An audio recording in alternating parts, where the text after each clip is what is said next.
Hi, magandang umaga po sa inyong lahat. Nako, sa sobrang init po, talagang mahihilo po kayo ng matindi. Kaya sasakit po ang mga ulo nyo. Kaya ako po ay suggest na uminom po kayo ng maraming tubig. Yan ano. At talaga pong sabi ko nga po sa inyo, uminom po kayo ng maraming tubig. At wag po kayong maliligo after nyo po sa initan, okay? Talagang iba po ang init natin ngayon, no? So, kamusta po kayo ngayong araw na to? Ako po ngayon ay magbibigay sa inyo ng reading of the day. Ano po kaya ang makikita natin ngayon sa ating reading of the day, no? Gusto ko pong malaman nyo na na-appreciate ko po, no? Parami ang viewers natin ulit. So, kaya talagang natutuwa po ako na kayo po ay laging nandyan at nakasubaybay sa atin. Yan. So, ngayon po tayo po ay mamimili. Ano po kaya ang makikita natin sa reading of the day for our first reading ngayong araw na ito. Yan. Pili po tayo ng 10, no? 1, 2, 3, 4, 5. No, 5 na po ang ating napili. Kaya pili pa po tayo. 5, 6. Saan pa kaya? 7, 8, 9, and 10. Okay, ano kaya itong nakita natin dito? Beginnings and fresh start. Malamang ang tao po nyo ngayon ay iniisip po na kayo po ay gusto nyo na pong magbago. No? Gusto nyo na pong magkaroon ng bagong buhay. No? Ayan, gusto nyo na po ng life away from Him. No? So, sa nakikita ko po on your first card pa lang, hindi ko pa nga po nabubunot. Ano? Sa first card nyo pa lang po, ay nag-iisip yung person nyo na parang gusto nyo na daw pong magsimula ng bagong buhay na malayo sa Kanya. Actually, maiiyak po itong taong to, no? Talagang dadamdamin niya po at iiyakan niya po pag nalaman niya po na ikaw po ay nauntog na ng tuluyan. Oh my God. Nako, isang card pa lang na nahulog, nakapag-interpret na tayo, no? Nakapag-analyze na tayo sa energy niya. So, meaning, itong taong pong to, sa first card pa lang, no, naiisip niya na parang gusto mo nang mabago, yung takbo ng buhay mo, gusto mo na siyang iwasan. Iiyak po ito, no? Iiyak po ito, sinasabi ko sa inyo. Iiyak po ito at dadamdamin niya po yung feeling na nauntog ka na ng tuluyan. Yan, kasi siya, kasalanan siya, no? So, ayan, pili po tayo ngayon ng 10.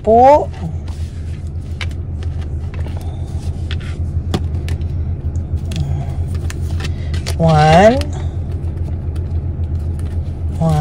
2, 3, 4,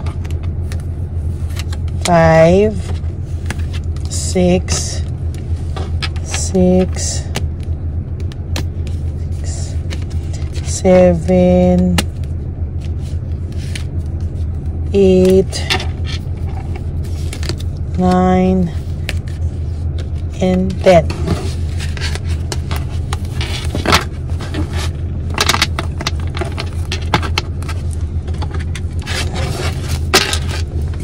Okay. Ayusin lang po natin to. I-feel nyo po na hinuhulaan ko kayo, ha? I-feel nyo po na nasa unahan ko lang kayo, harapan ko kayo, at sa inyo po ito. Ramdamin nyo po na ang cards na to ay kayo ang kinakausap. No? At wag kayong wag nyo isipin na ito ay general reading. Isipin nyo po ay ito ay cards mo. Okay? This is just a bonus card, pero dito nakakuha na agad tayo ng title. Okay? So, sige po, no? Ayan, kasi ang dami mo na daw sinakripisyo sa taong to, parang buong buhay niya talagang sinakripisyo mo na sa kanya, no? Yung buong buhay mo halos, no, na ngayon ka nagmahal ng sobra-sobra. Actually, ito yung pinakaminahal mo sa lahat ng mga naging karelasyon mo. And to be honest with you, itong taong to ay talagang masasabi kong minahal mo ng buong buo, no? Minahal mo ng buong buo, talagang nagsakripisyo ka, talagang marami ka pong sinakripisyo, marami ka pong tiniis para sa pagmamahal mo sa taong to. Minsan nga wala ka na, pero parang lahat gusto mo pa rin ibigay sa kanya. Pero parang hindi pa rin siya nakontento, oh. Dumating sa point na naghanap pa rin siya ng iba. No, because of too much greediness, no? Parang ang feeling po ng taong to ay parang hindi pa enough yung lahat para sa kanya, hindi ka pa enough for him. So yan, naghanap pa siya ng iba. Pero sabi ko nga po sa iyo, sa ngayon ang feeling po ng taong ito ay kayo po ay kanya pa rin. Kayo po ay kanya pa rin pag-aari, no? Sa totoo lang, nung una kasi akala niya, wow, I'm in love, new feeling, no? Niloko niya kayo, nag-cheat siya sa inyo, pero bukod sa mag-sorry siya sa iyo dahil sa lahat ng kabutihan mo sa kanya, ang nangyari pa po dito ay talagang, sabi ko sa inyo, ang nangyari dito ay kakaiba, oh? Ang nangyari po dito, ang ginawa niya po sa iyo ay parang yung iba sa inyo ginos, yung iba sa inyo sinisi para lang ma-justify yung ginawa. Pero to be honest with you po, no, sa ngayon po, sa mga oras na to po, ang tao pong ito ay may pagka-bored na sa relasyon na meron sila ni Chabilitang Palaka, no? The more pa po yan, the more pa po yan sa mga coming days na makikita nyo po na talagang dyan pa lang po lalabas ang lahat. Dyan pa lang po yung pagsisingkin sa kanila, yung balik po sa kanila, dyan pa lang po talaga lalabas or maglalabasan. Ang wow, sacrifice talagang ang laki-laki ng sakripisyo mo sa taong ito. Alam nyo po, ito pong recently na mga readings ko, no, parang nagiging teleserye na po ng buhay nyo, no? Parang nasusundan ko na po yung pangyayari sa buhay nyo or sa buhay nila ni Chabilitang Palaka. Parang everyday, this is just an update of what is going on between you and your person or your person and your third party, no? Parang ang nagiging ano po to is parang nagiging kardo na yung probinsyano, yung talagang humahaba po, no? I want to see sana for the general reading, kasi ako po yung tipo ng tarot card reader na hindi ako nagbibigay ng mga topic. Siguro sa susunod pwede ako magbigay para naman sa may mga bagong karelasyon, di ba? Pero kasi ako po, nasanay ako na pag binuksan ko yung cards, I just wanna see what is happening or ano yung binibigay sa aking mensahe ng cards, ano yung nababasa kong sitwasyon, and from there, binabasa ko lang. So, ang nangyayari dito is, nagiging teleserye na ng buhay nyo, no? Kasi from this, dito pag nagbukas ako ng baraha, dito pa lang din ako nagbibigay ng title, based sa ano ang nakita ko, no? Pero wag po kayo mag-alala sa susunod, bukod po dito sa aking titles na ano, no, magbibigay din po ako ng new reading na parang bigbibigay ako ng topic, ano yung titingnan ko, no, para makita ko yung sa ibang sitwasyon. Kasi ang nangyayari talaga is nagiging teleserye ito ng buhay nyo, yung continuation, ano na yung nangyayari o what is happening sa buhay nyo. Greediness and possessiveness, no? Maybe your person po ay may pagka greedy talaga, no? Possessiveness meaning feeling niya po talaga ay kayo pa, no?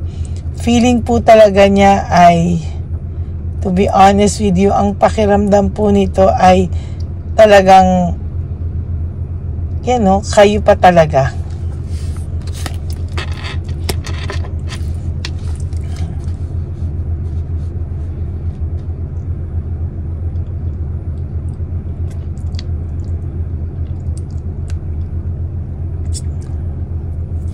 Sa totoo lang, isa pa po sa mga nakikita ko dito, no, ay kung papaano siya magtrabaho behind your back, no. Yung lahat po ng mga kasinungalingan na pinalabas niya sa'yo, hindi na natin alam kung sa 10, tama nga yung sinabi ko isang beses, sa 10 sinabi niya, ano ba yung totoo doon? Ano pa ba yung mga totoo dito sa cards niya? Kasi to be honest with you, hindi ko na po alam anong totoo eh. Oh. Panay po pasikot-sikot.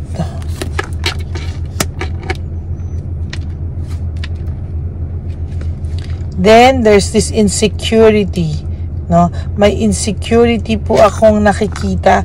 Maybe si Chabilitang Palaka or si Shokoy, yung mga third party nyo is somehow hindi din po sila secure sa samahang meron sila ng person nyo. Maybe nai-insecure sila kasi hindi sila binibigyan ng commitment na 100% ng inyong person, no? Parang ang nangyayari po dito is parang nawawalan sila ng gana, no? And parang naiisip niya kayo. So si Chabilitang Palaka, nagkakaroon siya ng insecurity, nasaan ako? No? Parang akala ko ba masaya tayo, akala ko ba, pero it's all about the show, no? Really, no? Palabas lang po ito, no? Pero for some of you, hindi na rin po nila maitago eh, no? Hindi na po nila maitago, sa totoo lang.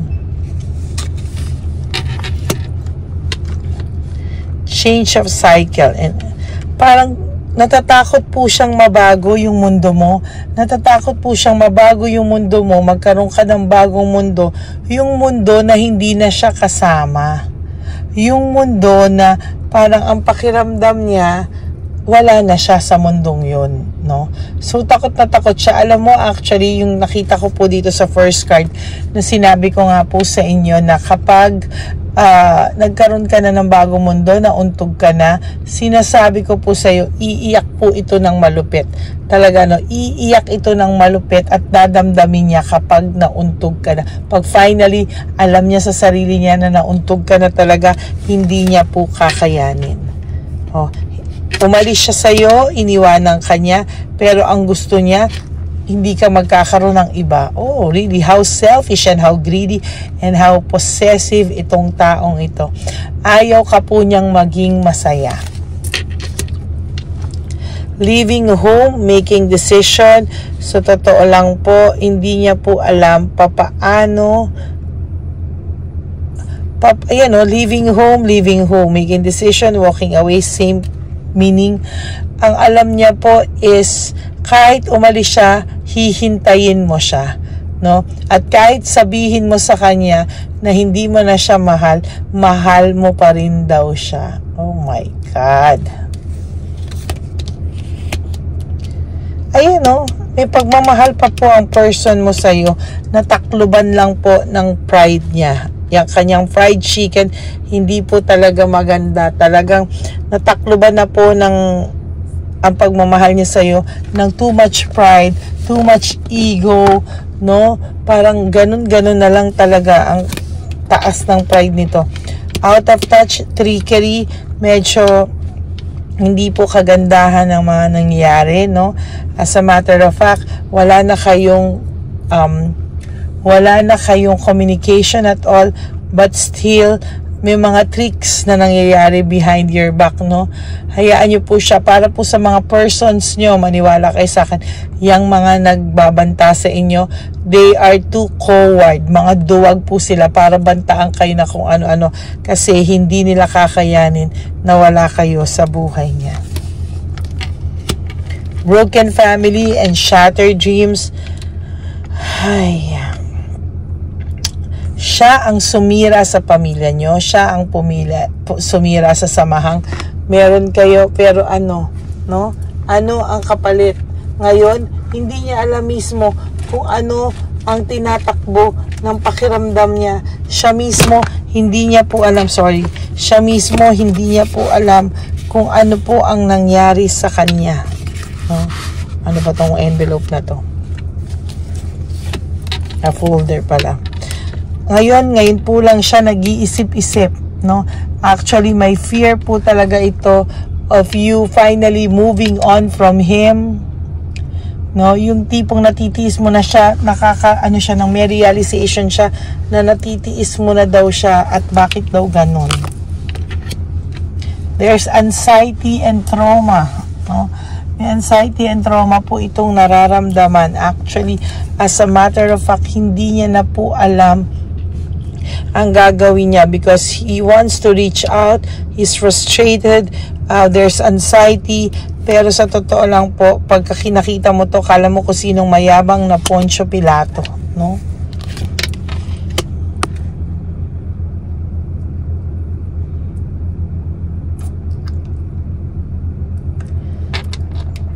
Sa totoo lang po, yung person nyo has too much pagluluksa din, no? And may self-pity din po siya. Pero, yan po ay nararamdaman niya kapag wala na po siyang kasama, no? Pero kapag ka po may kasama siya, akala mo kung sinong mayabang ito, no? Iniisip niya pa rin po, someday, he will still be successful sa family life and no? Kung hindi lang daw po niya alam kung sino ang makakasama niya, pero feeling niya po, isa ka po dun sa choices niya. Oh my God, I'm sorry. No, ginagawa ka niyang choices. Very generous ka po sa kanya and you have ambition and desire sa buhay mo, meaning maayos naman po yung buhay mo. There you go. That's your first reading for the day. Iiyak po ito ng malupit pag finally nauntog ka na po, no? So yan po ang ating first reading of the day. Maraming pong salamat sa inyong lahat, my Lady Elena friends, family and subscribers. I love you all from the bottom of my heart. Maraming pong salamat sa inyong lahat and I hope na naka-resonate po kayo at wag po kayong mag-alala because